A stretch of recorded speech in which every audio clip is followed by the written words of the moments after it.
In the winter of 1946, an exhausted British negotiator stepped off a ship in New York City, clutching a briefcase that held the fate of an empire.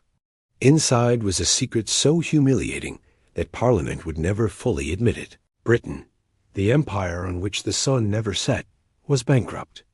Worse, its survival now depended on the very bankers it once considered mere colonial upstarts. But this story does not begin in the shadows of Manhattan skyscrapers. It begins with a dying empire, a rising superpower, and a deal so lopsided that it would change the world forever. And by the time you reach the end, you will understand how the nation that ruled a quarter of the planet became a client of Wall Street, and why this moment secretly reshaped the global order we live in today. To understand how this happened, we need to go back just a few years. In 1939, Britain was a global titan. Its navy patrolled every ocean. Its currency, a pound sterling, was the world's reserve, and its factories supplied the globe. But fighting a world war is ruinously expensive.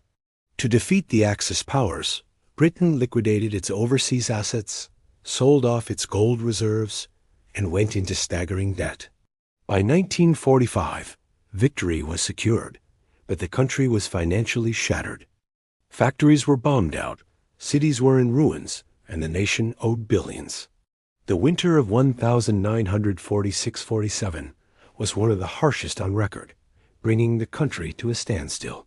Food was rationed more severely than during the war, and the specter of starvation was real.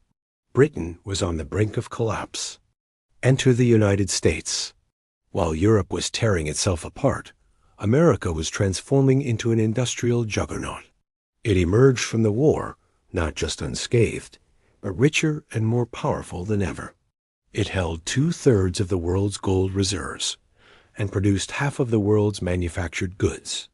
The dollar was ready to dethrone the pound.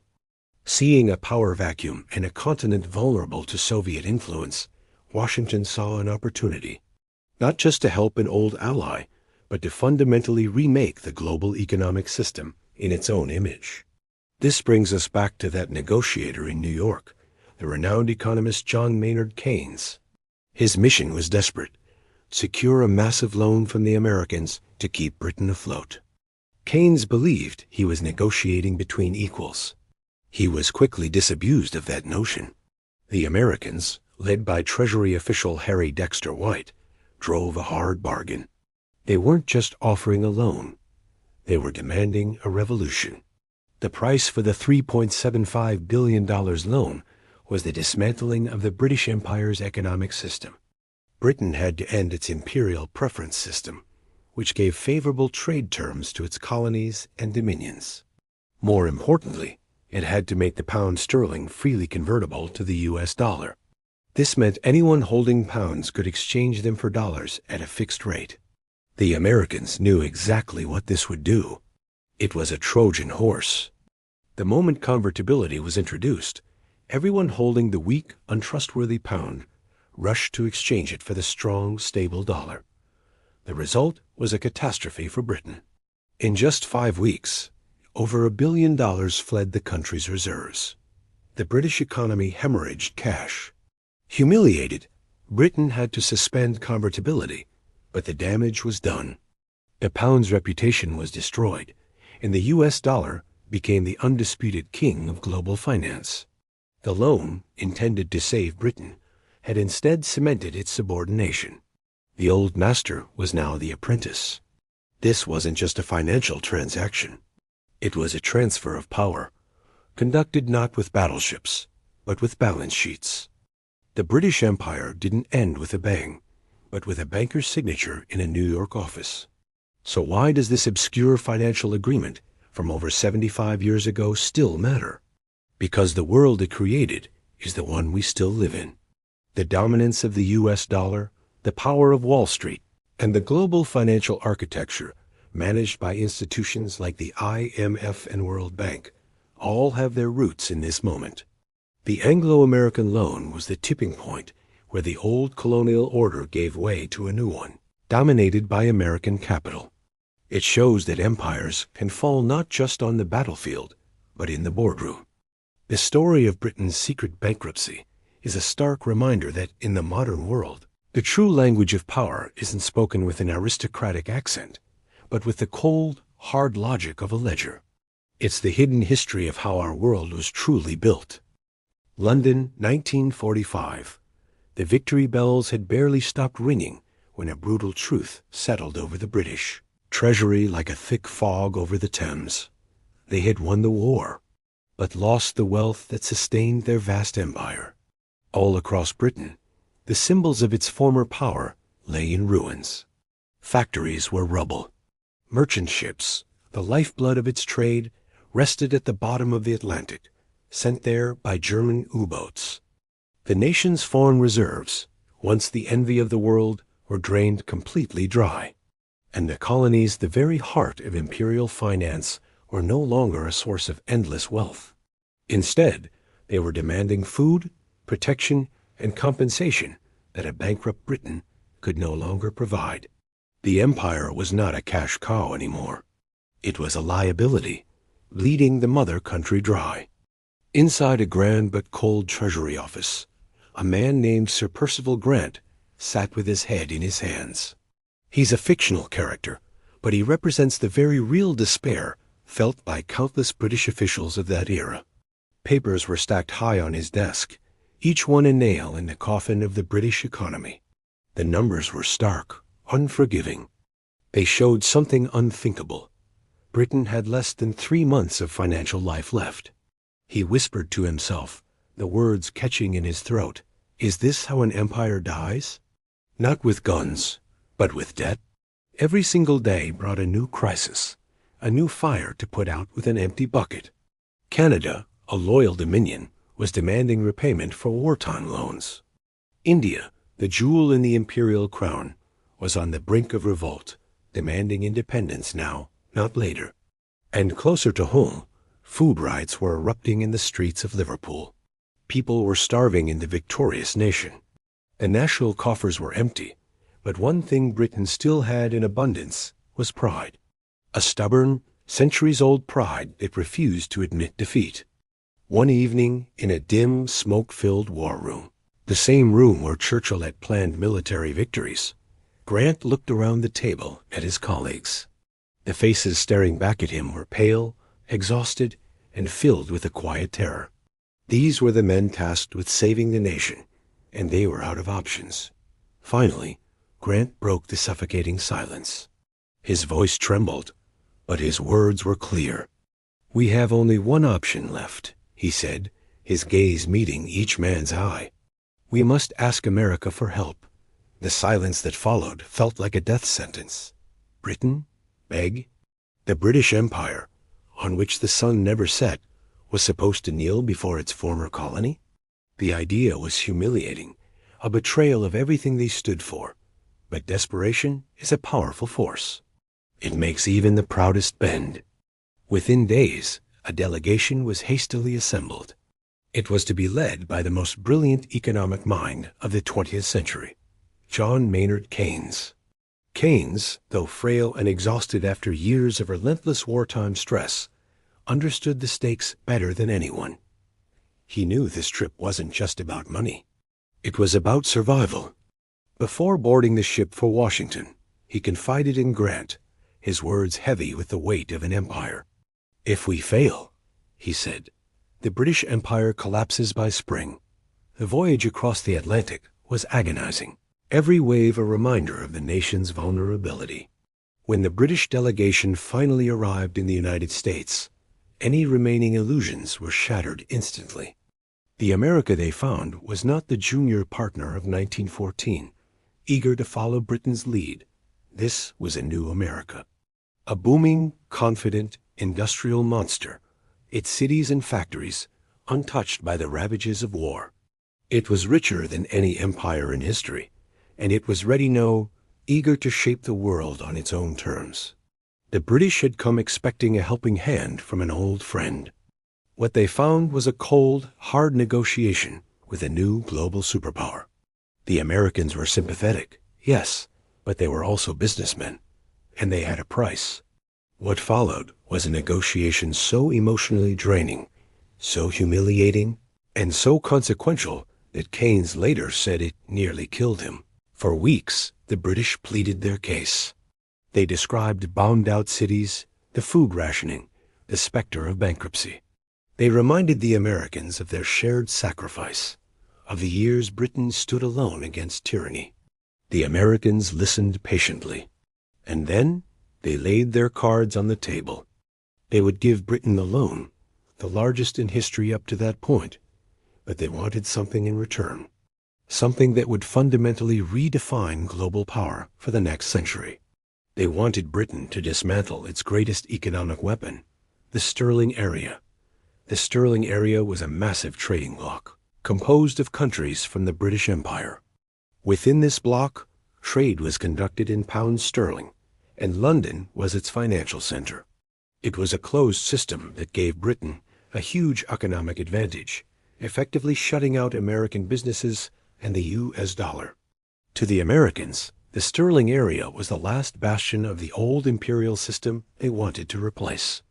The demand was a masterstroke of geopolitical strategy. If Britain agreed, they would get the money to survive the winter.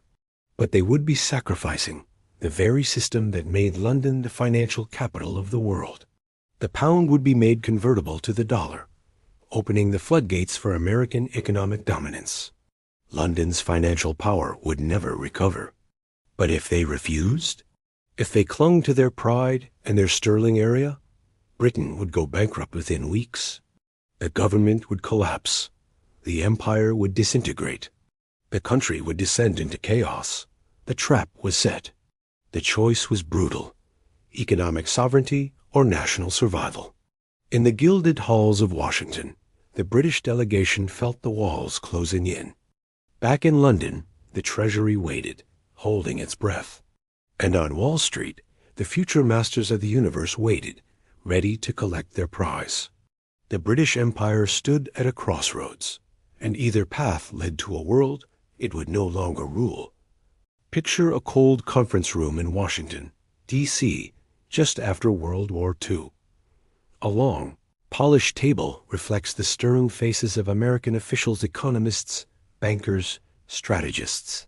They're men who feel the tide of history swinging decisively in their favor. Across from them sits the brilliant British economist, John Maynard Keynes.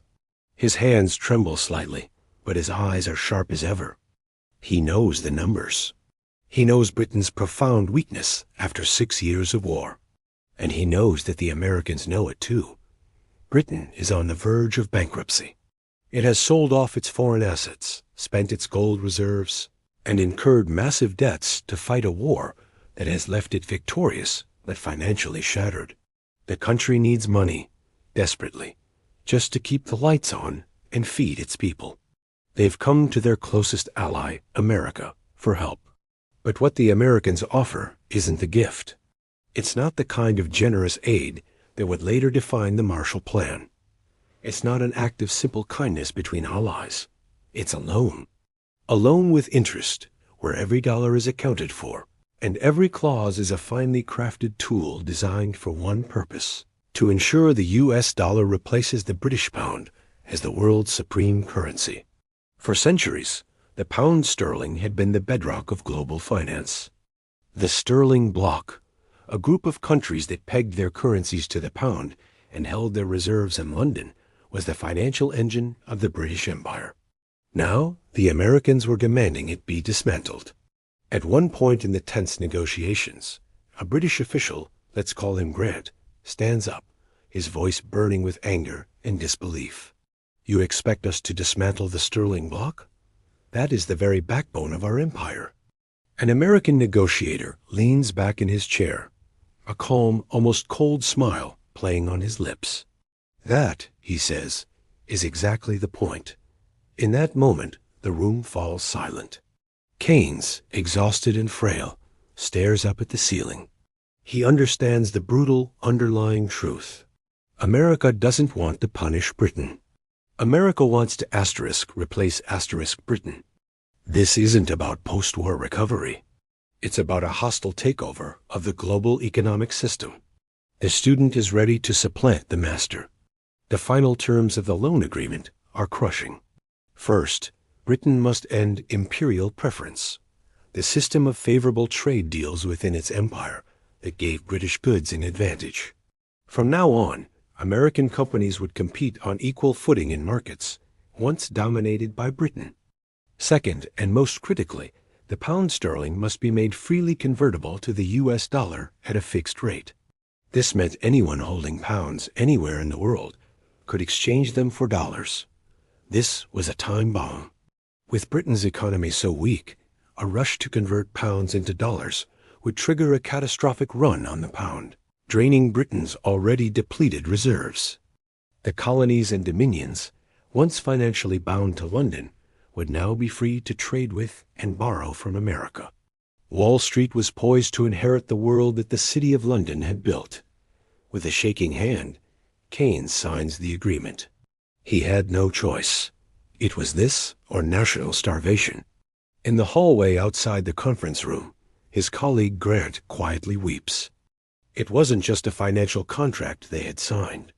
It was the death warrant for the British Empire. When the British delegation sailed home, they carried with them a secret that the public couldn't yet comprehend. In London, the newspapers celebrated the loan as a lifeline. The headlines praised American friendship and generosity. Politicians gave speeches about the strength of the transatlantic alliance and cooperation. It was a necessary fiction to maintain public morale. But in the quiet solitude of his office, Grant opened the Treasury ledger and saw the stark reality of the numbers. He whispered to himself, "London now answers to Wall Street."